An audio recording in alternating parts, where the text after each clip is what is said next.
Hello everyone, myself Tushar Rana and I am from Triple City and currently I am a second year undergraduate student doing BTech from CSE.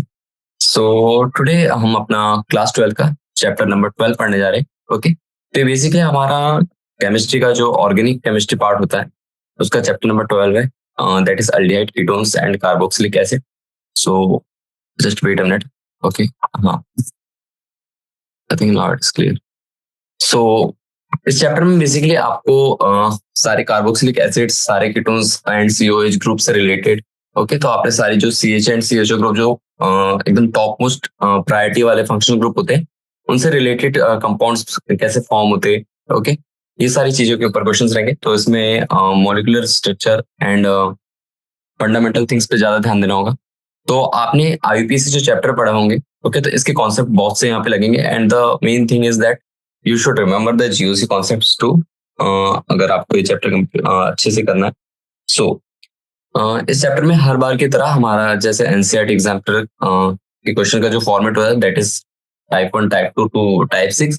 तो हम MCQ type 1 से start करेंगे और try करेंगे कि आज हमारा MCQ type 1 finish हो जाए. Okay, so don't waste any time, let's start. Okay, there is some error with the pen. Just wait a minute. Okay. So that is MCQ type 1. तो इसमें बेसिकली क्या पूछा गया है, चलिए देखते हैं. Start with the first question.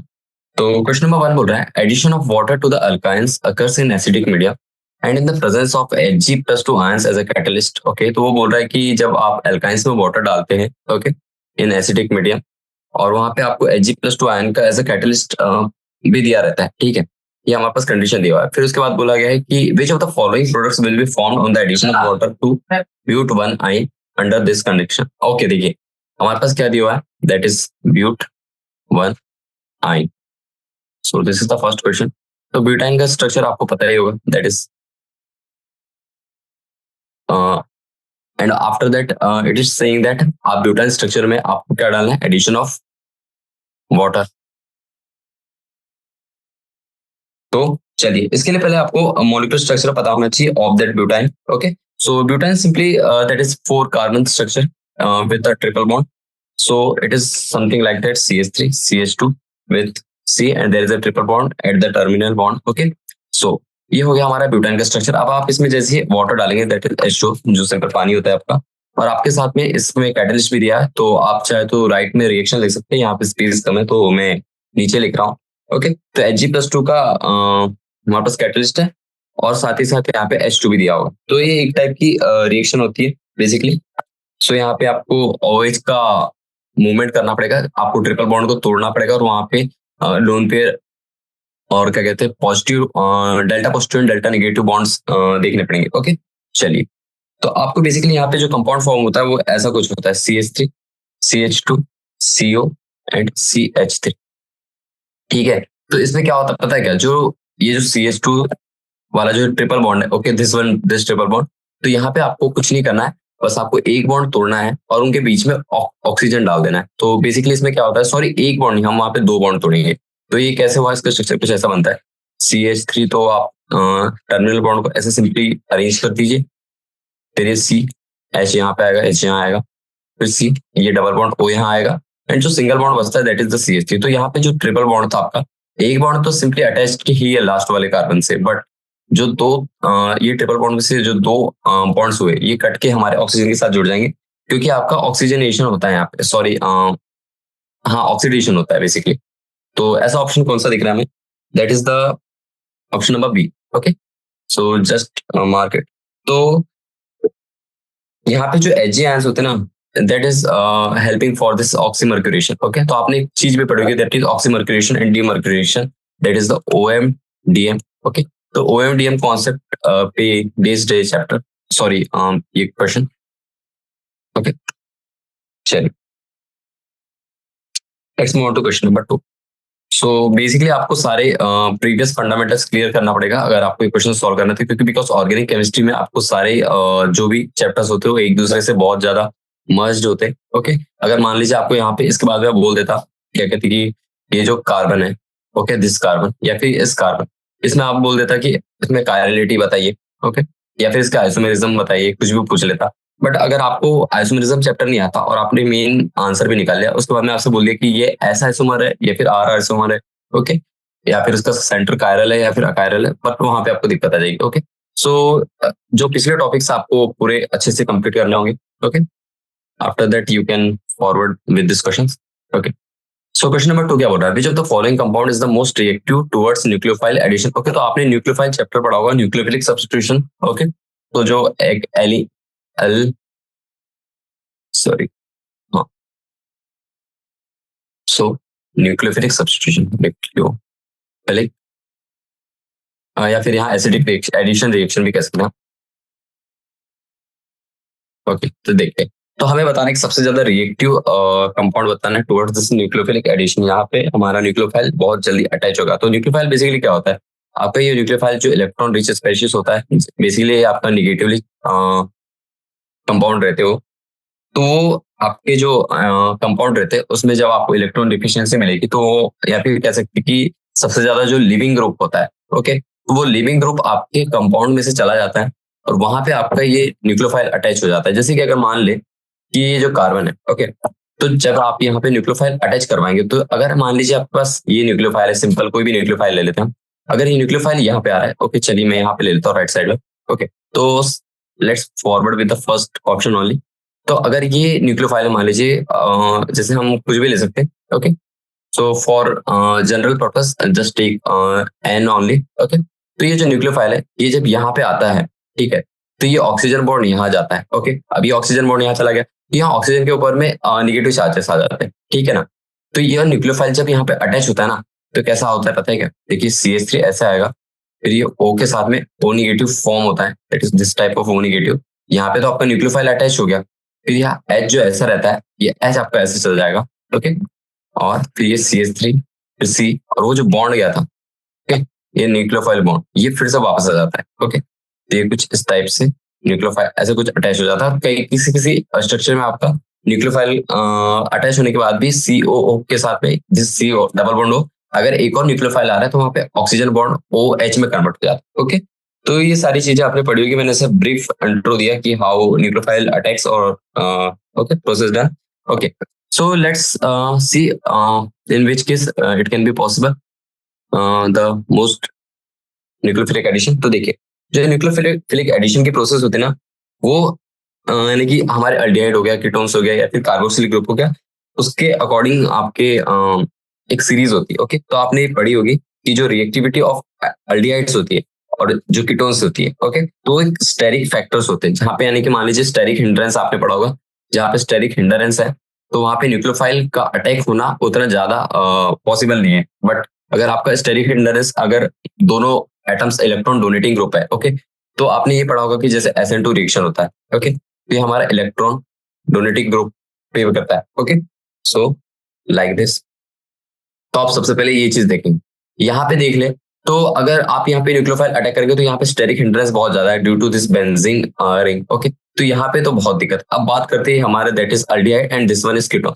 तो अगर हम फर्स्ट एंड सेकंड ऑप्शन को देखें, फर्स्ट एंड सेकंड, तो फर्स्ट हमारा हो गया aldehyde and second one is that ketone, okay. तो जो reactivity of aldehyde and ketones होती है ना, ये स्टेरिक फैक्टर्स पे डिपेंड होती है। तो अगर हम बात करें कार्बोनाइल ग्रुप की इनमें, ओके, तो वो सबसे ज्यादा हाईएस्ट पॉजिटिव चार्ज का होना चाहिए, ओके। तो और जो सबसे ज्यादा हाईएस्ट पॉजिटिव चार्ज का होगा वही सबसे ज्यादा मोस्टली रिएक्टिव होगा, ऐसा कह सकते हैं हम, ठीक है ना। So if the C double bond O group have most positive inductive effects, okay, impact, sorry, the attack tendency will be reduced, okay।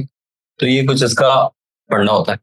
तो ऐसा किस में दिख रहा है, तो देखिए ऑप्शन नंबर ए में आप जब देखेंगे तो यहाँ पे CH जो है ना, यहाँ पे इसके कारण थोड़ा सा इलेक्ट्रॉन डोनेटिंग नीचे दिख जाता है, but the thing is that ये देखिए कीटोन है, okay, this one is ketone, ये पूरे इलेक्ट्रॉन डोनेटिंग ग्रुप है, ओके। तो यहाँ पे सबसे ज्यादा रिएक्शन पॉसिबल है towards this nucleophilic addition, so option number B will be correct, okay. Simple था। देखिए मैंने आपको पूरा स्टार्टिंग से बताया, आपको पूरा न्यूक्लियोफिलिक एडिशन समझाया, ओके। तो इसमें थोड़ा टाइम लगा, but if you are smart, okay, तो आप पहले से याद कर लेंगे कि एल्डिहाइड और कीटोन में आपको बेसिकली कौन सा ज्यादा सबसे ज्यादा न्यूक्लियोफिलिक एडिशन के थ्रू फेवर्ड होता है। ओके, और ये जो बेंजीन रिंग हो गया तो इसमें आप इजीली देख सकते हैं कि इसमें तो अपना स्टेरिक हिंडरनेस और ये सब आ रहा है, तो इसमें तो छोड़ ही दीजिए आप। ओके, चलिए let's move on to question number 3। तो क्वेश्चन नंबर 3 कह रहा है the correct order of increasing acidic strength. तो देखिए एसिडिक स्ट्रेंथ के बारे में बात हुई है और हमारे पास चार दैट इज बेसिकली कंपाउंड्स दिए। First one is phenol, ethanol. Okay, तो हम सब इजीली एक देखते हैं। ओके, तो पहले लिख लेते हैं what is this acidic strength. तो एसिडिक स्ट्रेंथ भी बहुत से फैक्टर्स पे डिपेंड करती है। मेनली आप देखिए इसमें सारे कॉन्सेप्ट आपको जीओसी के लगेंगे, that is all inductive effect, resonance effect. Okay, तो उसमें बेसिकली आपको चेक करना है कि इनका पहले तो आपको फॉर्मूला पता रहना चाहिए। ओके, चलिए तो पहले देखते हैं। तो हमारे पास सबसे पहले दिया फिनॉल, फिर दिया हमारे पास इथेनॉल। तो ये हमारे दो टाइप के अपने तो पहले अल्कोहल आ गए, फिर हो गया, फिर एसिटिक एसिड दिया है एंड क्लोरो एसिटिक एसिड दिया है। Okay, chloro acetic acid and अपना simple acetic acid. Okay, so I don't think that you don't know the formula of these structures. Okay, phenol, ethanol. Okay, सब तो C2H5OH, this acetic is CH3COH. Okay, तो ये सब easy structures है। तो I am not drawing this one. Okay, चलिए तो अब देखते हैं correct order of increasing strength. तो पहले इसके पीछे का फटा करते हैं। देखिए जो फिनॉक्साइड आयन होता है ना, ओके, यानी कि जब आप रेजोनेंस करेंगे, ओके, जब आप रेजोनेंस स्ट्रक्चर बनाएंगे इन सभी का, तो फिनॉल में जो फिनॉक्साइड आयन होता है वो बहुत ज्यादा स्टेबलाइज्ड होता है रेजोनेंस के कारण। ओके, और उसी के कारण आपका जो दैट इथेनॉल है ना, वहां पे आपकी एसिडिक स्ट्रेंथ सबसे कम आती है। तो ये क्या बोला आपने, रेजोनेंस और एसिडिक स्ट्रेंथ कैसे मैच हुए? तो देखिए जो अगर हम बात कर ले फिनॉल की, ओके, तो वो इथेनॉल से ज्यादा होती है, आप सभी को पता है। That is phenol is having greater acidic strength than ethanol. तो I don't think that you are not aware of this information. Okay, तो आप सभी को पता है कि फिनॉल में आपका रेजोनेंस स्ट्रक्चर बनेगा। ओके, अब देखिए अगर जहां रेजोनेंस आ जाता है, ओके, जहां रेजोनेंस आ गया वो तो सबसे ज्यादा यानी कि भगवान ही हो गया। ओके, तो जहां रेजोनेंस आ गया आप वहां पे कुछ मत देखिए, सिंपली ये समझ लीजिए कि वहां पे सबसे ज्यादा एसिडिक स्ट्रेंथ होगी। तो फिनॉल और एथेनॉल के बारे में बात करें इन सिंपली अल्कोहल, तो वहां पे आपको phenol is greater than the ethanol in terms of acidic strength. Okay, so ऐसा कौन सा ऑप्शन में दिख रहा है? That is basically option number second and option number 3 में हमें ये दिख रहा है। ओके, तो हमारे option number 4 and option number 1 तो पहले ही कैंसिल आउट हो गए। तो आपको ऐसी यानी कि एक एक पार्ट में तोड़ते जाना है और आपको फिर आपको ऑप्शन भी उस हिसाब से कम करते जाना है, तो आपके पास मल्टीपल आंसर के चॉइस ना रहे ज्यादा, तो आपको आंसर पता करने में इजीली यानी ईज होगी थोड़ी सी। ओके, तो अब बात करते हैं हम दूसरे आयंस के। ओके, जब हम इथेनॉल के बारे में बात करें तो वहां पे रेजोनेंस नहीं देखा जाएगा। ओके, तो मैंने ये बता दिया, उसी के कारण हमारा phenol is greater then that one. Now अगर हम क्लोरो एसिटिक एसिड के बारे में बात करें तो इसकी एसिडिटी जो होती है ना वो एसिटिक एसिड से ज्यादा होती है। ओके, ये आपको याद रखना है, ठीक है ना। The acidity of chloro acetic acid is higher than that is CH3COOH। Okay, तो ये चीज याद रखनी। अब आपके पास ऑप्शन क्या आ सकते हैं कि okay, so we only have the top two option, so just check it, so third one will be correct. अगर आपके पास ऐसा दे दिया रहता कि ये जो एसिटिक एसिड और क्लोरो एसिटिक एसिड है ये दोनों को आपको लेफ्ट साइड में कर दिया रहता और बाकी दोनों जो लेफ्ट में पहले से दिया उसको राइट में कर दिया रहता, तब तो क्वेश्चन थोड़ा ट्रिकी हो सकता था। पर आपको ये भी पता है कि जो एल्कोहल्स होते हैं, ओके, एल्कोहल्स जितने भी एल्कोहल्स हो गए are less acidic than carboxylic groups. Okay, carboxylic groups. तो ये सारी चीजें छोटी छोटी चीजें आपको ध्यान रखनी है जिससे आपके क्वेश्चन इजीली सॉल्व हो पाए। चलिए let's move on to question number 4। तो क्वेश्चन नंबर 4 क्या बोल रहा है? That is the compound. Okay, तो हमारे पास कुछ कंपाउंड स्ट्रक्चर दिया है विद दैट बेंजीन रिंग। तो क्या दिया हुआ है? PHOC। Okay, can be prepared by the reaction. तो इसकी प्रिपरेशन करनी है, तो चलिए देखते हैं। पहले हमारे पास कंपाउंड जो हमें चाहिए वो लिख लेते हैं, that is PHOC double one O and PH। Okay, simple structure है। फिर ये क्या बोल रहा है? इसके स्ट्रक्चर प्रिपेयर करने के लिए हमारे पास चार मेथड्स दी हुई है, तो चलिए एक एक करके देखते हैं। तो पहला ऑप्शन दिया है that is the phenol and the benzoic acid. Okay, तो आपको सिंपली बोल दिया है that is C2H5, that is C6C5H C6H5OH and benzoic acid in the presence of NOH। तो I don't think it will form this structure. Okay, क्योंकि NOH के presence होने से वहां पे आपको ऐसा कुछ, देखिए NOH है एक टाइप का बेस, ठीक है ना। तो अगर आप जब बेंजोइक एसिड और फिनॉल में डालेंगे तो benzo that base will act as a nucleophile. Okay ठीक है, बट वहां पे OH एंड NOH उसका इन्वॉल्वमेंट नहीं आएगा आपका, यानी कहना चाहिए कि अगर आपको मैं बताऊं that is C6H5O COC6H5। Okay, so this is the structure of this one. Okay, अगर आपको ये चीज बनानी है तो आपको जो बेंजोइल क्लोराइड जैसे कुछ स्ट्रक्चर लेना पड़ेगा और वहां पे कुछ pyridine वाले कैटलिस्ट भी लेना पड़ेगा। ओके, तो so I think the option regarding this question will be second. Okay, तो सेकंड ऑप्शन देखते हैं क्या लिखा है। जब आप phenol reacts with acid chloride. Okay, जब आपका फिनॉल एसिड क्लोराइड से रिएक्ट करता है, ओके, तो आपका, और वहां पे आपको ये भी दिया है कैटलिस्ट हमारा प्रेजेंट है as alkali. Okay, presence of alkali is there, that is NOH basically. Okay, तो आप सभी को पता है NOH is a strong base. फिर उसके बाद में बोला है उसके साथ साथ आपको क्या दिया हुआ है, और अल्कली क्या दिया हुआ है हमारे पास, that is pyridine also, pyridine। और क्या दिया हुआ है, that is acid chloride. Okay, acid chloride, ये सारे एग्जांपल एक्स्ट्रा है जो कि आप और ऐड कर सकते हैं in case of this catalyst. Okay, और आप ऐसे भी लिख सकते हैं that is benzyl chloride. Okay, okay, so you can take any of this. So हमारे पास that is present, second one is that presence of pyridine। Okay, तो हमारे इनमें से आ रहा है दैट इज pyridine आ रहा है, ठीक है। तो आप जब बेंजोइल पेरोक्साइड और फिनाइल को, दैट इज फिनॉल को pyridine की प्रेजेंस में जब कहना चाहिए कि रिएक्ट करवाते हैं तो आपका ये स्ट्रक्चर फॉर्म होता है, that is structure formed is, या फिर कंपाउंड कह सकते हैं, compound is formed equal to C6H5O CO C6H5। Okay, और यही हमारा रिजल्टिंग स्ट्रक्चर होता है, ठीक है ना। तो इस तरीके से देखना है। तो इस प्रोसेस में बेसिकली ना आपको HCl भी निकलेगा। तो ये कुछ बाय प्रोडक्ट होते हैं तो इन पे ज्यादा ध्यान नहीं देना चाहिए, but let's write it down. During this process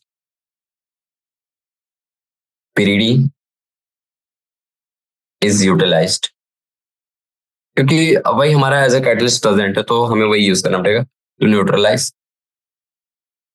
4 HCl molecules. Okay, तो 4 HCl मॉलिक्यूल्स को हमें न्यूट्रलाइज करने के लिए हमारा ये जो pyridine दिया हुआ है इसके मॉलिक्यूल्स यूज होगा। Okay, simple. चलिए क्वेश्चन नंबर 5 पे आते हैं।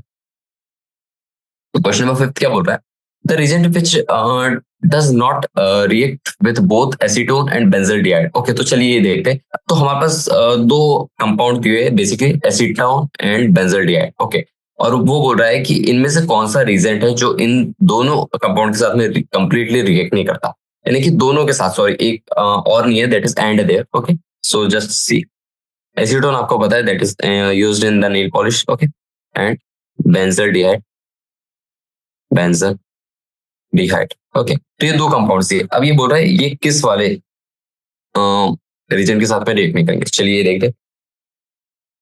तो देखिए एसिटिंग हमारे एसिटोन्स जो होते हैं हमारे, सॉरी, हाँ, एसिटोन्स होते हैं हमारे कीटोन ग्रुप के। Okay, ketone group. ओके, और जो हमारे अल्डिहाइड और कीटोन होते हैं ना, यानी कि ये अल्डिहाइड, ये तो बेसिकली अल्डिहाइड है, दिख रहा है। अब हमें इन दोनों को पहले तो डिस्टिंग्विश करना पड़ेगा। ओके, तो जो अल्डिहाइड और कीटोन को डिस्टिंग्विशिंग करने का जो एक मेथड होता है बेसिकली, उसमें हम एक फेलिंग टेस्ट करते हैं। आपने पढ़ा होगा कि अगर आपको अल्डिहाइड और कीटोन के बीच में डिफरेंस पता करना है, यानी कि अगर आपके पास कोई भी कंपाउंड दिए, ओके, तो आप उसमें ऐसे कुछ एलिमेंट डालिए या फिर किसी सॉल्यूशन में डालिए या उसके किसी कंपाउंड के साथ में रिएक्शन कराइए, ताकि आपको कुछ विजिबिलिटी चेंजेस दिखे। ओके, या फिर कुछ कलर में चेंजेस दिखे या फिर कुछ chemical properties of that solution form. Okay, तो उसके लिए हम एक टेस्ट यूज करते हैं to distinguish them, we use Fehling test, Fehling या फिर फेलिंग सॉल्यूशन ज्यादा अच्छे से जानते हैं आप। ओके, तो फेलिंग सॉल्यूशन कह सकते हैं आप।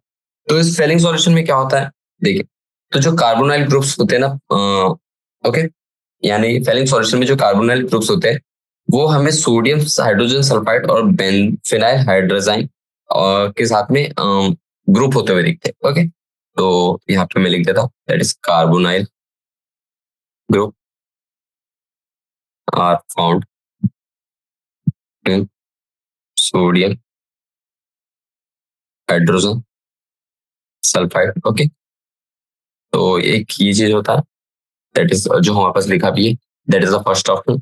तो सोडियम ये अलग ग्रुप इसलिए मैटर करता है क्योंकि जब आप फेलिंग सॉल्यूशन का टेस्ट करते हैं तब आपको ये सी डबल बॉन्ड ओ वाले ग्रुप इनके साथ में मैच करते हुए दिखेंगे। ओके, और उसी के बेसिस पे हम अपने फर्दर एक्सपेक्टेड आउटकम्स ड्रॉ करते हैं। ओके, और इसमें क्या रहता है, फिनाइल हाइड्रोजन भी रहता है, फिनाइल हाइड्रोजन, और साथ ही साथ क्या रहता है, ग्रिग्नार्ड रीजन रहता है। तो आप सभी को पता होगा what are the Grignard reagent. Okay, ये बहुत ही इंपॉर्टेंट एंड बहुत ही नेम्ड रीजन होता है for in terms of organic chemistry energy. Okay, तो the only thing which is not reacting with all this acetone and benzaldehyde in that Fehling solution, वो हमारा क्या होता है, Fehling solution. Okay, so option number C will be correct. तो आप सभी को पता होगा कि फेलिंग सॉल्यूशन भी बहुत इंपॉर्टेंट है with respect to JEE also. Okay, so इसमें आपको डिफरेंट डिफरेंट उसके आगे और बहुत सी टेस्ट आते हैं जिससे हम अल्डिहाइड एंड कीटोन्स को और ज्यादा फाइन मेथड में हम और डिस्टिंग्विश कर पाते हैं। ओके, तो ये कुछ मेथड होती है।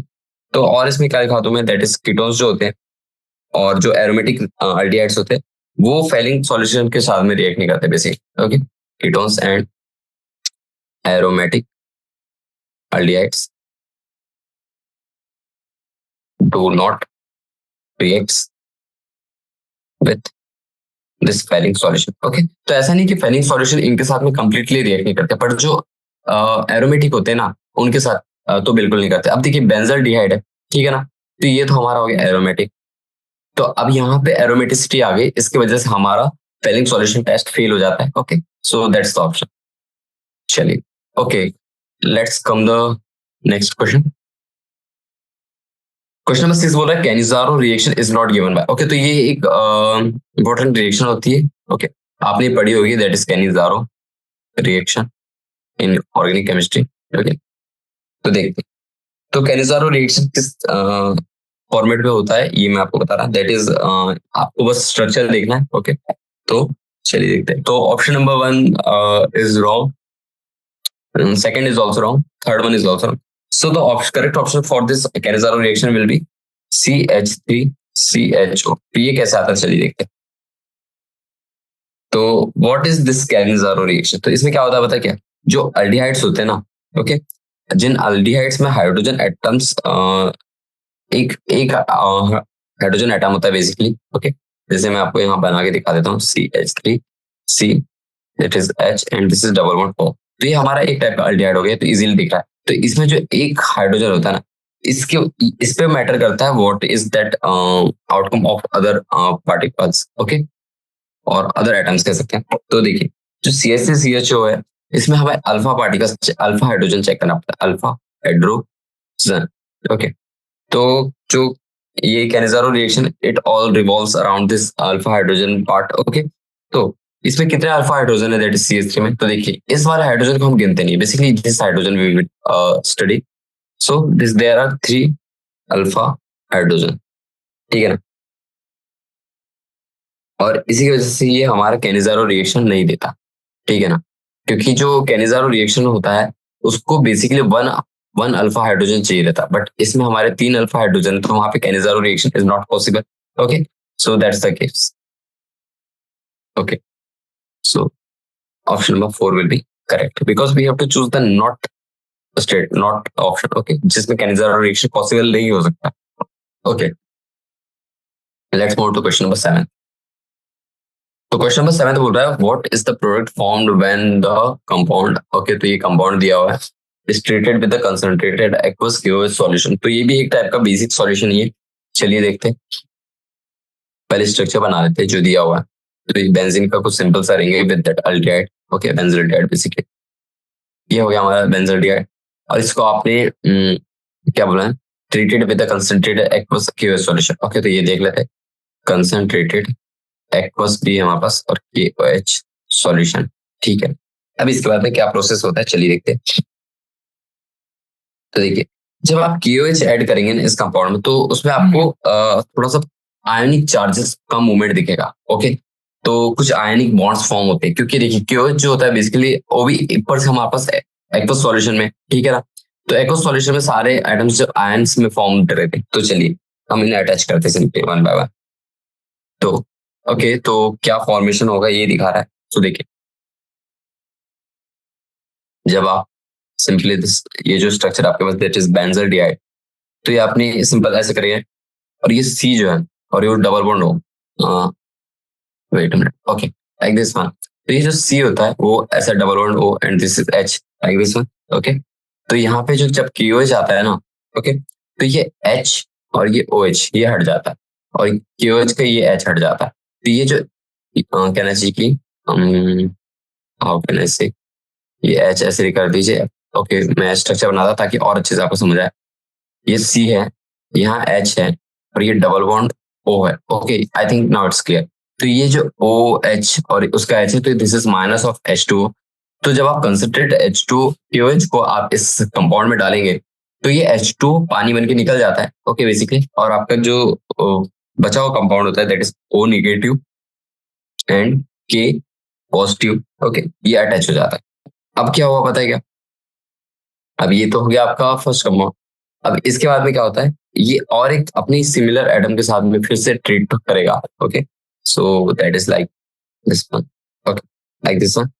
पर इस बार क्या होगा पता है, CH2OH विल बी देयर, ठीक है ना, क्योंकि हमने यहाँ पे चार्जेस बना लिए थे। ओके, तो इस तरीके से होता है। अब यहाँ पे क्या होता है पता है, कि आपको दिख रहा होगा कॉन्जुगेट एसिड बेस पेयर दिखने लगा आपको, है कि नहीं। Okay, so this is K plus and O negative, तो conjugate acid base pair is there. Okay, और वहां पे आपको ये भी दिख रहा है कि जो हमने वाटर रिमूव करा, ओके, तो उसकी प्रोसेस कुछ इस प्रकार होती है। अगर मैं आपको टेक्निकल टर्म में थोड़ा लिखा हूँ, that is due to production of stable conjugate base. Okay, after hydronium is remove from phenol. Okay, तो ये हमने रिमूव करा था, अभी देखे हमने। So it is more stable than alcohol. Okay, तो जो अल्कोहल स्ट्रक्चर बना उससे ज्यादा स्टेबल होगा due to this acid base conjugate pair. Okay, तो चलिए देखते हैं, और इसके पीछे एक और रीजन भी होता है, मैं आपको बताऊंगा कि दैट इज जब आप CH3 में single bond C double bond CH को जोड़ते हैं, और अब आप इसमें 40% H2SO4 डालेंगे और 1% HgSO4 डालेंगे, तो आपके पास एक कंपाउंड आता है दैट इज A, ठीक है ना। और जब आप इस A स्ट्रक्चर का आइसोमेरिज्म स्ट्रक्चर देखेंगे दैट इज आइसोमर, तब आपके पास CH स्ट्रक्चर फॉर्म होता है that is CH3C CH3 double bond O, ठीक है ना। So this is the correct option. So what will be the option for regarding this? This is only simply this D1. Okay. चलिए, let's move on to question number 8. Okay. So question number 8 क्या कह रहा है? Question number 8 में हमारे पास कुछ structure दिया हुआ है like this one CH3 CH4। अब ये बोल रहा है structure of A and type of isomerism in the above reaction are. Okay, तो हमें आइसोमेरिज्म का स्ट्रक्चर बताना है इन दैट A। तो चलिए देखते हैं। तो मैंने आपको ऐसा डायग्राम अभी ही बना दिया like this one. Okay, that is question number 8। तो हमने इसमें क्या करना है, structure of A and type of isomerism in this reaction, तो हमें आइसोमेरिज्म बताना है इसमें। तो पहला दिया है प्रोपेन टू ऑल मेटामेरिज्म। तो ओके, तो हमें पहले कंपाउंड का नाम दिया हुआ है ऑफ ए, और उसमें जो आइसोमेरिज्म यूज हुआ है उसका नाम दिया हुआ है। ओके, तो आपको पता है कि कितने टाइप के आइसोमेरिज्म होते हैं। Okay, so you should remember this one. तो चलिए देखते हैं। तो इसके लिए आपको basically one by one step by step reaction करवानी होगी। ओके, तो जो इसका answer basically propane two all होता है। तो ये कैसे आता है मैं आपको बता रहा हूँ। जब आप CS3 में, ओके, CS3 में single bond C, triple bond CS दिया हुआ है और आपने ये सब कैटलिस्ट डाला, मैं वो लिख नहीं रहा हूँ। तो यहाँ पे जो कंपाउंड बनता है ना वो कुछ इस तरीके से बनता है, CH3 सिंगल बॉन्ड C। अब देखिए मैंने आपको बताया था कि ये डबल बॉन्ड है, तो आपको सिंगल कैटलिस्ट दिया है, तो आपको पहले वन स्टेप रिएक्शन करना होगा। तो यहाँ पे क्या होगा, पहले तो डबल बॉन्ड CH3 रहता है और OH जुड़ जाता है। ओके, तो आपके पास ए कंपाउंड आ गया easily, that is prop 1 in two all. ठीक है, लेकिन अब आप इसमें टॉटोमेरिज्म करेंगे, टॉटोमेरिज्म, क्योंकि ये आपको दिया हुआ। ठीक है, अब आप इसमें जब टॉटोमेरिज्म करेंगे तब आपके पास कंपाउंड जो फॉर्म होता है वो कुछ इस प्रकार होता है, that is basically CH3 single bond C, CH3 and giving you OH। अब देखिए यहाँ पे आइसोमेरिज्म का फॉर्म दिया है। Okay, nice. तो जो फॉर्मेशन होता है ना, उसके बाद जो स्ट्रक्चर मिलेगा दैट इज ये हमारा हो जाएगा एसीटोन। ओके, और वो जो हमारे पास था that is propane 1 in two all. Okay, so option number I think 1E1 all. Okay, option number 4 is correct for this question. Okay, so 4। तो आपको देखिए यहाँ पे ट्रिकी पार्ट क्या था, आपको पता है क्या, ये आपको इस कैटलिस्ट में, ओके, ये कैटलिस्ट जो है वो किस तरीके से अडेप्ट कर रहा है इस रिएक्शन में, ये चीज चेक करनी थी। ओके, आपको बेसिकली ये स्टेप आ जाता तो आप इजीली कर पाते। ओके, और फिर इस कंपाउंड से आपने इस कंपाउंड पे with do not changing the molecular formula, तो कौन सा आइसोमेरिज्म यूज हुआ वो चेक करना था। ठीक है, इजी। चलिए, let's move to the question number 9। तो देखिए जो ऑर्गेनिक केमिस्ट्री होता है ना, और बेसिकली जो अल्टरनेट कीटोन्स चैप्टर है, तो इसमें आपको बहुत सारे रिएक्शन बेस्ड क्वेश्चन ही मिलेंगे। ओके, तो आप इसमें थ्योरी बेस्ड क्वेश्चन मोस्टली कम मिलते हैं, और इसमें थ्योरी होती क्या है, इसमें जो भी थ्योरी होती है is all based upon that fundamental topics only. Okay, तो इसमें ऐसा कुछ याद करने वाला नहीं, आपको समझना ही पड़ेगा सारे क्वेश्चन। जैसे अभी देखिए 9th क्वेश्चन में मुझे दिख रहा है CH3 MgBr HCl, तो ये एक टाइप का हमारा एक रीजेंट हो गया, तो वहां से कुछ फर्दर रिएक्शन हो गया, फिर H2SO हो गया, तो वहां पे आपका बेसिकली हाइड्रोजनेशन हो जाएगा वहां पे, या फिर कहना चाहिए कि आपका वहां पे एसिड H+ जो आयन है, ओके, तो उससे आपका अटैक होगा। फिर उसके बाद में H boro that is hydroboro oxidation करवाना पड़ेगा, तो ये बेसिकली ऑक्सीडेशन रिएक्शन है। फिर हमें A और C के बीच में ये चेक करना है कि वो किस टाइप के आइसोमेरिज्म है। तो देखिए इसके सारे जो कॉन्सेप्ट है वो पूरे एक दूसरे से लिंक्ड है। ओके, चलिए मान लिया आपने कि सारा रिएक्शन सब कर लिया, बट आपको यही नहीं पता कि आइसोमेरिज्म कैसे दिखती है। ओके, तो वहां पे आपको दिक्कत आ जाएगी। चलिए, अब बात करते हैं क्वेश्चन के बारे में, दैट इज CH3 CHO। तो हम वन बाय वन जाएंगे। तो सबसे पहले दिया हुआ है CH3 MgBr, और सेकंड ऑप्शन में दिया है दैट इज H2। ओके, तो CH3 MgBr followed with H2, तो ये रिएक्शन तो देखते हैं। तो इस टाइप से हो जाएगा। अब उसके बाद में क्या दिया हुआ है, दैट इज H2SO4 दिया हुआ है, that is the second of. Okay, तो ये A बनने के बाद में ये होगा, और साथ साथ हीटिंग भी दी है। अब इसमें आपने डाला तो कुछ B बना, और उसमें आपने HBO करा, दैट इज हाइड्रोपोरेशन ऑक्सीडेशन, तो आपके पास C बना। तो ठीक है, कॉन्सेप्ट वाइज क्वेश्चन तो क्लियर हो गए। अब इसमें हमें बताना है कि आइसोमेरिज्म क्या है। तो अगर आप इसे क्वेश्चन को पूरा एकदम स्टार्टिंग से सॉल्व करेंगे तो वो गलत हो जाएगा। देखिए आपको थोड़ा स्मार्ट तरीके से वर्क करना होगा। तो देखिए हमें चेक करना है isomerism between A and C। Okay, okay, so A and C में आपको position of functional group I think you can just कहना चाहिए क्या, थोड़ा सोच सकते हैं या फिर कुछ अनुमान लगा सकते हैं कि किस तरीके से आपका फंक्शनल ग्रुप मूव करेगा in that A and C।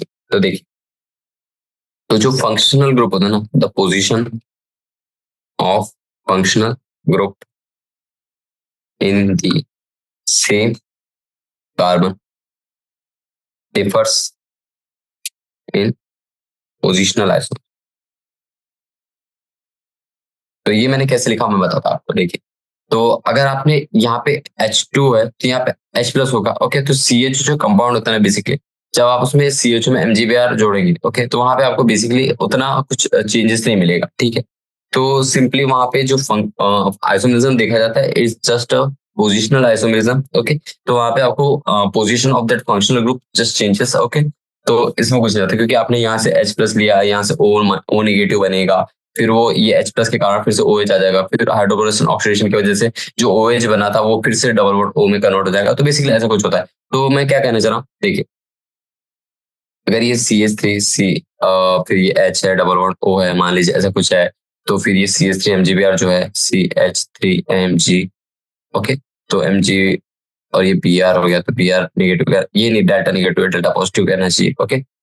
सो इस टाइप का कंपाउंड है। तो यहाँ पे जो न्यूक्लियोफाइल बनेगा वो यहाँ पे आएगा, इस CH3 बना, C O नेगेटिव हुआ और ये हो गया OH, क्योंकि ये सिपाल्डिहाइड है, फिर H आ गया, फिर ये न्यूक्लियोफाइल आका, ये सब हुआ, ठीक है, नाइस। अब उसके बाद में क्या हो गया, यहाँ पे H+ ऑक्सीडेशन हुआ, ये OH आया ही कब, आफ्टर दिस ऑक्सीडेशन, ओके। तो ये तो हो गया ऐसा। अभी इसके बाद में क्या होता है पता है क्या, अब आपने जब इसमें हाइड्रोजन ऑक्सीडेशन किया ना, तो ये CH3 हो गया, फिर ये OH हो गया ना, तो COH जो होता है बेसिकली, तो यहाँ पे O तो सिंपली ऐसे अटैच ही रहेगा और यहाँ पे रहेगा, तो ये बेसिकली पोजीशन आइसोमेरिज्म का खेल है, ओके। तो इस टाइप से कुछ देखा जाता है। और यहाँ पे जब आप पॉजिटिव कार्बोकैटायन लगाएंगे तो और उसके यानी कि based on the stability of carbocation की वो 1 डिग्री है, 2 डिग्री है, 3 डिग्री है, आपको पोजिशन आइसोमेरिज्म और चेंज कर सकते हैं आप, okay. So like that, so option number B will be correct for this question. Check, let's move on to question number 10। Question number 10 बोल रहा है, which of the following is the most suitable reason for the following conversion, okay. तो चलिए देखते हैं। तो यहाँ पे क्या हो रहा है, CH3 CH double bond, CH double bond single bond, CH2 single bond, C double bond O single bond, CH3। इससे आपको जाना है किस स्टेप पे, that is CH3 CH double bond, CH single bond, CH2 single bond, C double bond and OH, okay. तो इसमें आपको क्या दिख रहा है, देखिए यहाँ तक के तो चीजें सेम है, ठीक है, ठीक है। बस आपको दिख रहा है ये CH3 ग्रुप OH से रिप्लेस हो गया है, ठीक है। तो बेसिकली आपका क्या हो रहा है, okay, what is happening is, तो यहाँ पे आपको कुछ कंपाउंड दिया हुआ है दैट इज कीटोन टाइप का, ओके, और वो चेंज हो रहा है कीटोन टू अल्कोहल, ओके। तो देखते हैं, तो इसके बीच में हमें रीजन बताना, तो देखते हैं। ये एक टाइप की ना एक आइडोफॉर्म रिएक्शन होती है, कैसे मैं बताऊं, क्या कहना चाह रहा मैं, यहाँ पे क्या हो रहा है basically, the ketone group is oxidised, okay, and converted to alcohol, okay. तो अल्कोहल भी नहीं कह सकते, sorry, my mistake, that is carboxylic group, okay. तो यहाँ पे कीटोन का हमारा कार्बोक्सिलिक ग्रुप में कन्वर्जन हुआ है। तो ये बेसिकली एक टाइप की आयोडोफॉर्म रिएक्शन होती है, कैसे, क्योंकि इसमें I2 एंड NOH यूज होता है। तो ये आंसर है basically for this question. So option number C will be correct for this question. तो इसमें होता क्या है, that is it is an iodo. तो आपने ये एक नाम होता है रिएक्शन का, आयोडोफॉर्म रिएक्शन, तो आपने ये पढ़ा होगा, जिसमें मिथाइल कीटोन्स इन्वॉल्व होते हैं, कुछ सॉल्यूशन इन्वॉल्व होते हैं in that, okay. So involving methyl ketones. फिर इसमें क्या होता है पता है क्या, जो रिएक्टेंट्स होते हैं ना, ओके, और जो प्रोडक्ट साइड है, दोनों साइड में आपके पास डबल बॉन्ड दिख रहे हैं, ओके। कैसे दिख रहे हैं, देखिए, रिएक्टेंट साइड और प्रोडक्ट साइड, दोनों साइड में आपके पास डबल बॉन्ड है, ओके। तो वो कुछ चीज नहीं हो रहे पूरी रिएक्शन में, तो हम उसके बारे में कुछ नहीं कह सकते, बट देर हम ऐसा, हम वहां पे और एक चीज देख सकते हैं कि वो कीटोन से कार्बोक्सिलिक ग्रुप में चेंज हो रहे हैं, ओके। तो यहाँ पे बेसिकली ऑक्सीडेशन होता है that of that ketone group, okay. तो जब आप ऑक्सीडाइज करेंगे तो कैसे करेंगे, तो चलिए मैं आपको बताता, दैट इज सिंपली, अगर ये वाला जो एकदम लेफ्ट मोस्ट पार्ट आप छोड़ दें, तो देखिए CH2 जो हो गया, तो यहाँ डबल बॉन्ड O और ये CH3 हो गया। तो आप जब इसमें आयोडोफॉर्म एंड NOH रिएक्शन करते हैं, तो यहाँ पे जो न्यूक्लियोफाइल या फिर जो अटैकिंग स्पेशीज होता है, मान लीजिए, ओके, तो वो कुछ ऐसा कुछ करता है कि यहाँ से कुछ ऐसा होता है, फिर ये O नेगेटिव जाता है, तो ये कुछ ऐसा CH2 होता है, sorry, that is basically single CH और ये CH3 जैसा का वैसा, फिर ये हो जाएगा O पे नेगेटिव। अब यहाँ पे आ गया अपना न्यूक्लियोफाइल। अब ये जो होता है ना, ये बहुत अनस्टेबल हो जाता है। तो ये क्या कहता है कि मैं तो फिर से आऊंगा, क्योंकि मैं जहां था मैं वहीं आऊंगा। तो ये फिर से आता है। अब क्या होता है पता है, ये जो न्यूक्लियोफाइल जो आया, that is basically this one. तो ये जो NOS न्यूक्लियोफाइल आया, दैट इज OH। ओके, तो ये OH क्या बोलता है पता है क्या, मैं अब वापस नहीं जाऊंगा। तो ये वापस नहीं जाता, तो उसकी जगह कुछ और लोअर एटम को भेजना पड़ता है। Okay, lower tendency group. तो फिर वहां पे ये वाला ग्रुप जाता है, तो ये कुछ O, यानी कि कहना चाहिए CH। और यहाँ पे क्या बन जाता है आपका डबल बॉन्ड O, क्योंकि ये तो आ गया, OH जो नया वाला आया और CH तो चला गया। तो ये इस टाइप से कन्वर्जन होता है with that iodoform reaction. Okay, I think this question is clear to you now. चलिए क्वेश्चन नंबर 11 पे आते हैं। तो क्वेश्चन नंबर 11 बोल रहा है which of the following compounds will give butanone on oxidation with alkaline KOMnO4। Okay, तो हमारे पास चार। ओके, सो बेसिकली हमारे पास दो स्ट्रक्चर दिए हुए, that is butane 1 all and butane 2 all. Sorry, this one और, ये दोनों स्ट्रक्चर में से ही हमारा कुछ होगा। Okay, let's see. तो हमें बताना है कि ब्यूटेनॉन इसमें से किसमें बनेगा, ब्यूटेनॉन। चलिए देखते हैं। तो पहले तो ब्यूटेन 1 ऑल का स्ट्रक्चर बना देता हूँ। इसका स्ट्रक्चर कुछ ऐसा होता है, सिंपल। ठीक है, ये हो गया हमारा ब्यूटेन 1 और ब्यूटेन 1 और। तो देखिए, जब भी कोई प्राइमरी, ओके, आपको ये चीज याद रखनी है, वेन एवर प्राइमरी अल्कोहल, तो देखिए आपको दिख रहा होगा OH टर्मिनल बॉन्ड पे single carbon is connected to that OH group. तो आपको इतना याद रखना है, जब भी कोई भी प्राइमरी अल्कोहल, जैसे कि simply for this example that is butane 1 all, जब ये रिएक्ट करता है बहुत ही ज्यादा स्ट्रॉन्ग ऑक्सीडाइजिंग एजेंट के साथ में, हमारे पास जो कि दिया हुआ है that is alkaline KMnO4, when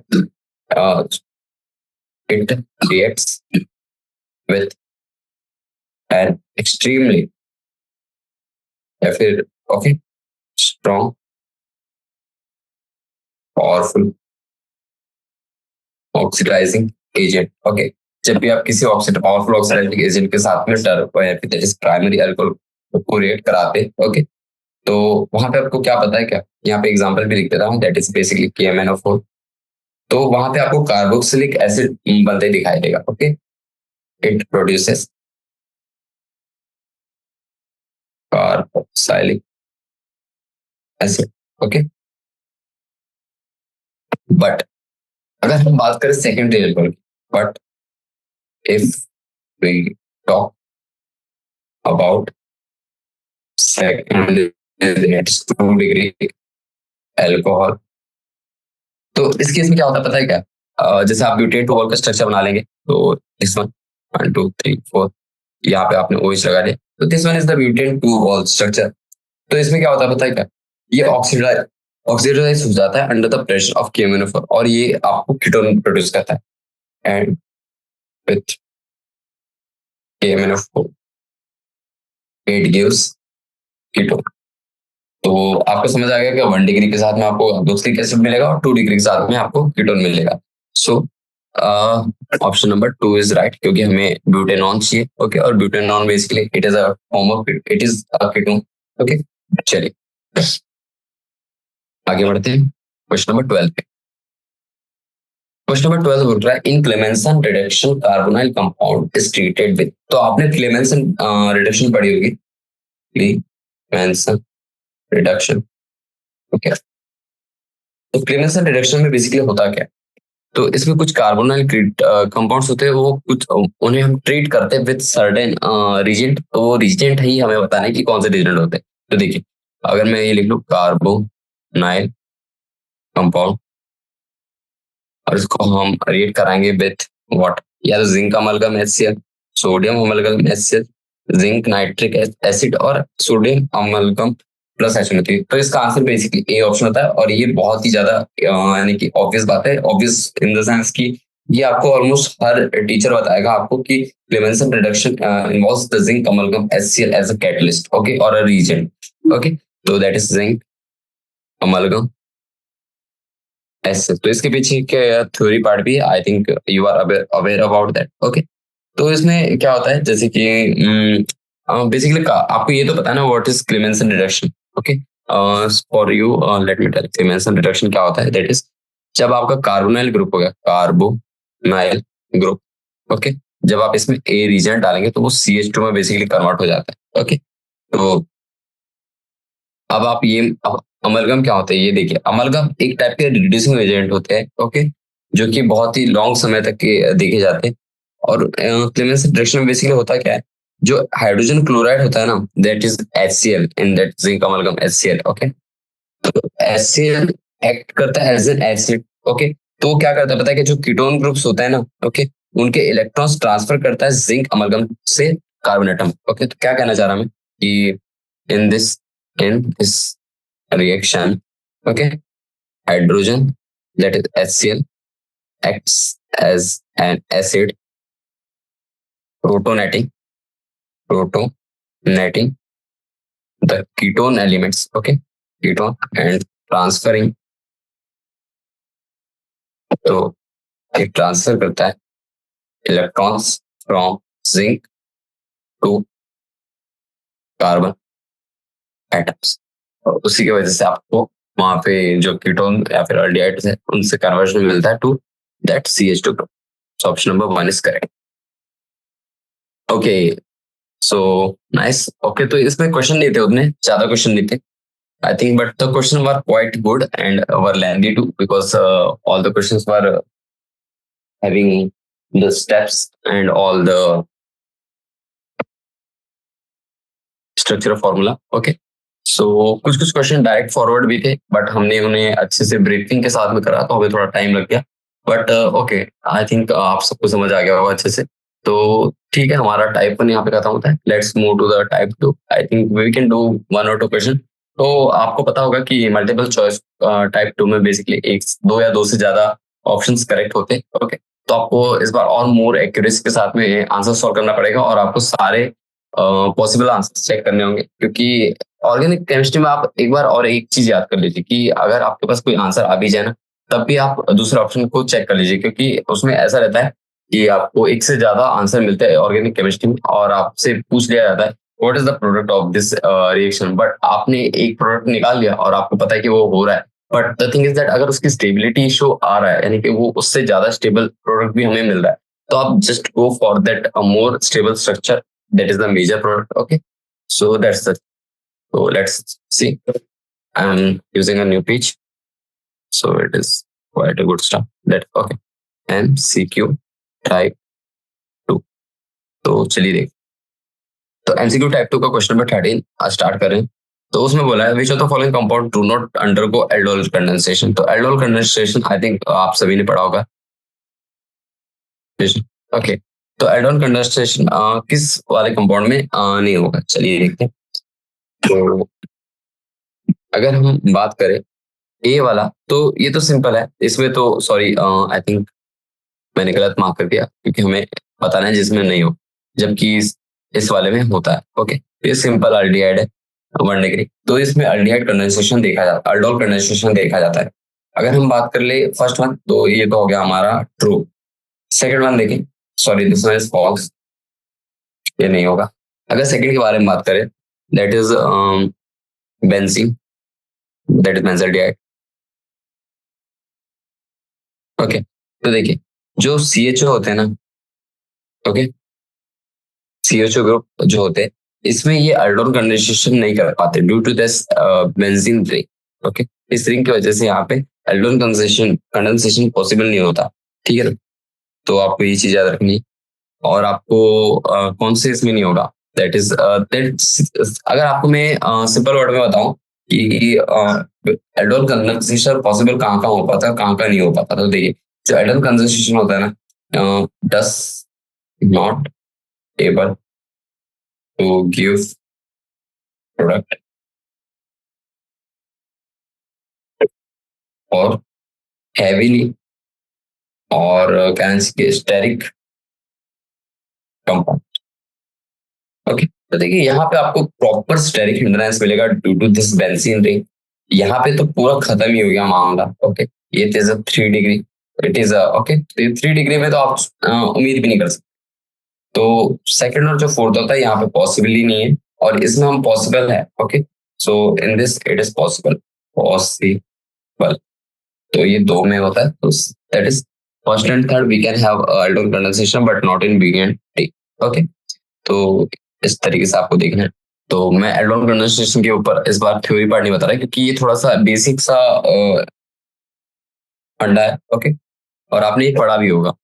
चलिए क्वेश्चन नंबर 14 पे आते हैं, कुछ जो एकदम न्यू लगेगा या फिर उसका आंसर कुछ न्यू मेथड से मैं बता पाऊंगा तो मैं आपको बता दूंगा। ओके, सो क्वेश्चन नंबर 14 बोल रहा है treatment of this P H O C double O P H. तो हमने ऐसा कुछ क्वेश्चन किया भी था। ओके, और उसकी रिएक्शन करना है विद NaOH सॉल्यूशन। तो अब जब NaOH सॉल्यूशन के साथ पे इसकी रिएक्शन कराएंगे तो आपको क्या मिलेगा। ओके, तो देखिए इसमें बेसिकली जो कार्बोनाइल ग्रुप प्रेजेंट है ना, this one, okay, this carbonyl group, ये हमारा रिप्लेस हो जाता है with that methyl group. Okay, तो चलिए देखते हैं इन दिस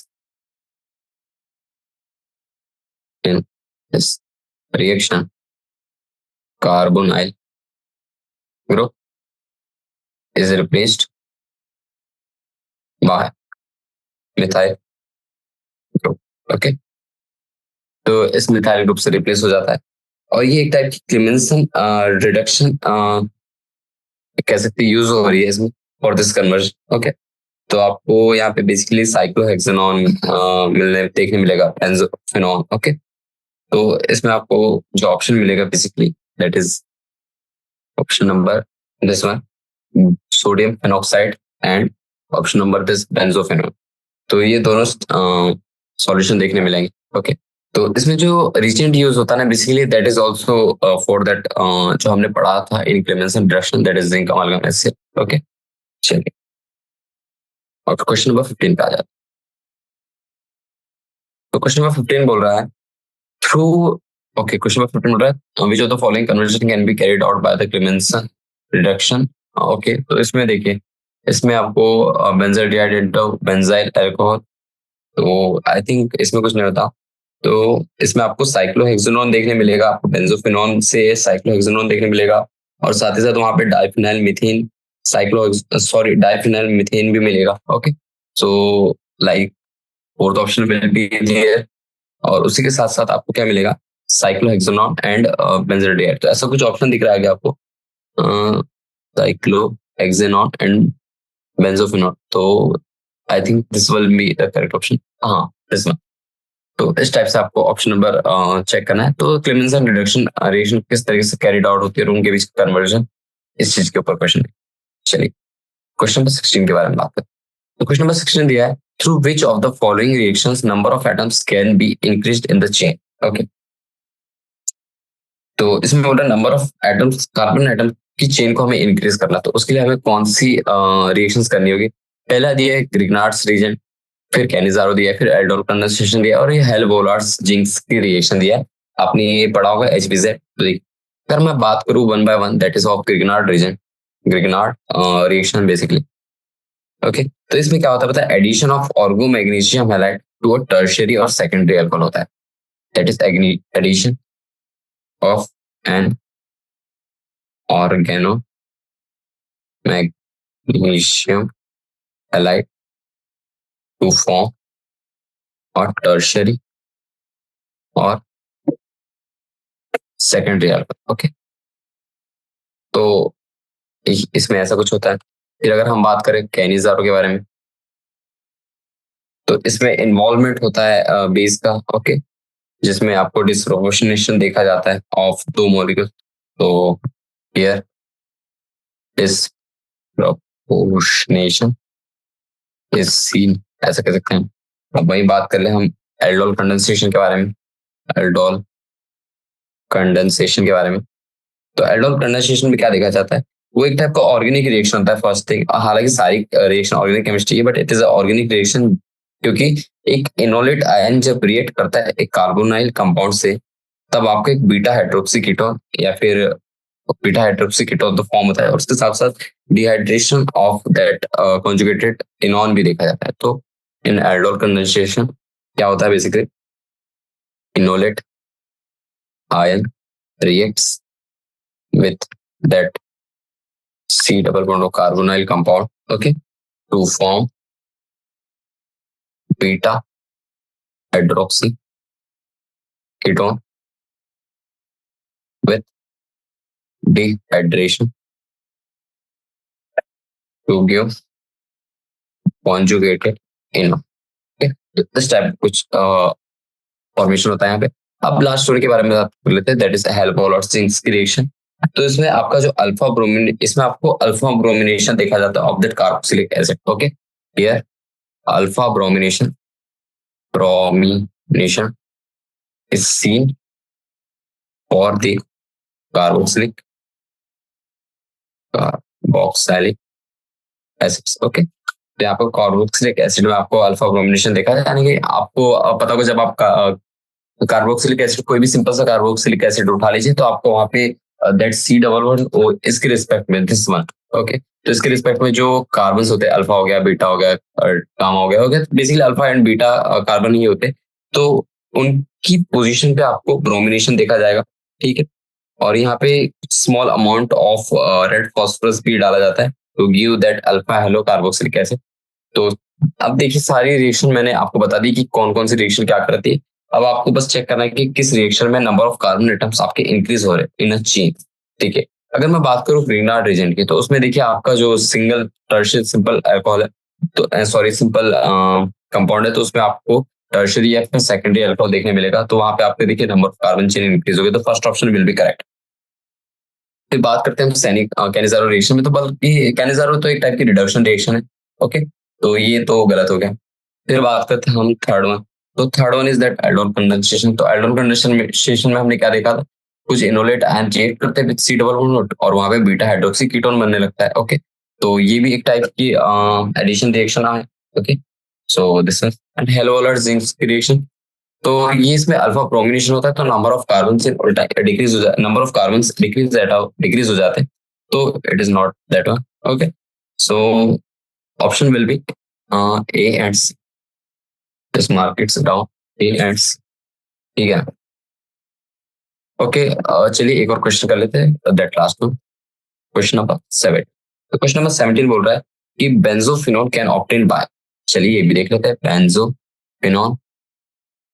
तो बेंजोफिनोन की रिएक्शन देखेंगे, तो पहला दिया है हमारे पास that is benzoyl chloride plus benzene AlCl। तो देखिए अगर आप बात करें फर्स्ट वन के बारे में, तो benzoyl benzoyl chloride plus benzene plus AlCl, तो ये एक टाइप की हमारी फ्रीडल क्राफ्ट असाइलेशन रिएक्शन है, और ये बिल्कुल भी पॉसिबल है, यानी कि हम डायरेक्टली इससे बेंजोफिनोन पॉसिबली गेन कर सकते हैं। ओके, सो फ्रीडल क्राफ्ट असाइलेशन रिएक्शन, तो ये ट्रू है। ओके, अब बात करते हैं सेकंड वन की, दैट इज बी ऑप्शन। तो बी ऑप्शन क्या कर रहा है, बेंजोफिनोन प्लस डायफिनाइन कैडमियम। ओके, तो ये भी एक टाइप की रिएक्शन होती है जिससे हम अपना बेंजोइल क्लोराइड ऑप्टेन कर सकते हैं। तो उस जब आप सेकंड वाले रिएक्शन कंटिन्यू करेंगे तो आपके पास जो स्ट्रक्चर फॉर्म होगा वो बेंजोइल क्लोराइड कुछ इस तरीके से दिखेगा, that is benzoyl chloride. Okay, तो आपको स्ट्रक्चर में भी दिखा देता हूँ कि बेंजोइल क्लोराइड किस तरीके से दिखेगा। ये आपका बेंजीन हो गया, तो आपका जो ये वाला फॉर्मेशन होता है ये यहाँ पे होता है, and this one is the CuCl compound. और जब आप इस बेंजोइन फिनाइल को आप डाइफिनाइल कैडमियम के साथ में अटैच करते हैं, इट इज डाइफिनाइल कैडमियम, तो ये क्या बताएगा आपको, बेंजोफिनॉल देगा, बेंजोफिनॉल। ठीक है, तो B option is also correct. अब बात करते हैं थर्ड वन की, that is the benzoyl chloride plus phenyl magnesium chloride. Okay, तो ये ऑप्शन इज रॉन्ग, क्योंकि यहाँ पे आपको फिनाइल और ये बेंजोइल रिंग आ जाता है, तो यहाँ पे थोड़ा सा मिसमैनेजमेंट हो जाता है। फिर fourth one is that benzene plus carbon monoxide plus ZnCl2। Okay, तो ये कुछ नहीं होता है, इसमें कुछ आपका रिडक्शन हो जाएगा, उल्टा आपको बेंजोफिनॉल चाहिए, तो यहाँ पे जिंक Cl2 और ये कार्बन मोनोऑक्साइड अलग ही अपने साथ में रिएक्शन करते हैं, और बेंजीन के साथ में that C double bond O group नहीं आ पाता। ओके, सो इस टाइप से आपको चेक करना। ओके, सो आई थिंक आज के लिए हमने बहुत क्वेश्चंस कर लिए, तो we I stop at this question number 17 only. So let's see. Okay, one more question is there. So, okay, let's complete it only here only. Question number 18. तो question number 18 बोल रहा है, which of the following is correct representation of intermediate of nucleophilic addition to the given carbonyl compound. Okay, तो पहले हम देख लेते हैं, जल्दी जल्दी करेंगे sir. This is A and this is B. तो ये डबल बॉन्ड हो। ओके, तो ये हमारा कुछ कार्बोनिल कंपाउंड से कनेक्टेड एटम से। ओके, तो अब हमें इसका करना है न्यूक्लियोफिलिक एडिशन। तो ये बहुत ही इजी होता है, मैं बता रहा हूँ आपको। ये फेवरेट पार्ट होता है सभी लोगों का, क्योंकि न्यूक्लियोफिलिक एडिशन में आपको बॉन्ड्स तोड़ने होते हैं, आप मंगाने होते हैं, और आपको न्यूक्लियोफिलिक स्ट्रक्चर बनाना होता है। ओके, न्यूक्लियोफिलिक एडिशन, और ये आपको इंटरमीडिएट करना है, इंटरमीडिएट। ओके, तो SN2 SN1 नहीं करना है, यहाँ पे बेसिक इंटरमीडिएट न्यूक्लियोफिलिक एडिशन करना है। तो इसका जो स्ट्रक्चर बनता है ना, कुछ इस प्रकार से बनता है। जैसे कि अगर मैं बात कर लूँ तो इसमें कुछ रेजोनेंस स्ट्रक्चर भी बनेंगे। तो अगर मैं पहला वाला ऑप्शन देखूँ तो I think it is right. तो ये जो O नेगेटिव ऐसा रहता है, ये न्यूक्लियोफाइल आपका अटैच हो जाता है, और A जो होता है वो हमारा एक टाइप से वेज पे आ जाता है, और अपना जो B है वो डैश पे आ जाता है। अब इसका उल्टा भी हो सकता है, क्योंकि आपको दोनों टाइप के स्ट्रक्चर मिलेंगे। तो आपको न्यूक्लियोफाइल तो पहले यहाँ पे अटैच होगा, ऑक्सीजन आपका ऐसे नेगेटिव ही रहेगा, और ये जो बी एटम है वो आपका इस बार वैज पे आ जाएगा, और जो ए है एटम वो हमारा डैश पे आ जाएगा। ओके, तो यहाँ पे आपको रेजोनेटिंग स्ट्रक्चर मिलेंगे। क्यों? क्योंकि जो पूरा मॉलिक्यूल है ना, वो एक टाइप का sp2 प्लेनर है। क्या कहना चाह रहा मैं? All the molecule is an sp2 planar. Okay, तो एक sp2 planar molecule hybridised carbon atom मिलेगा आपको। और यहाँ पे जो कार्बन एटम्स है वो न्यूक्लियोफाइल से जब अटैक करते हैं, तब वहां पे आपको देखने मिलेगा कि ये जो डबल बॉन्ड है वो आपका यहाँ पे चला जाएगा। ओके, और वहां पे ऑक्सीजन नेगेटिव बॉन्ड बन जाता है, और वहीं पे आपको ए और बी के पोजीशन में आपको ओरिएंटेशन देखने मिलेगा। तो ए बेसिकली कभी वेज पे आ जाता है, कभी बी डैश पे आ जाता है, कभी बी वेज पे आ जाता है, कभी ए डैश पे आ जाता है। तो ये basically all the things depends on that isomerism structure. ठीक है, तो option number A and option number B mark कर सकते हैं आप। अगर इसमें नहीं देखेंगे, ये जो इसमें आपको वेज और डैश यानी कि मॉलिक्यूलरिटी में आपको आइसोमेरिज्म नहीं दिखेगा। ओके, सो आप इसमें डिफाइन नहीं कर सकते। So option number 3 and option number 4 are not complete for this question. So I think I should finish now. I am out of time. Okay. So thank you all of you. We will meet in next lecture. Bye bye.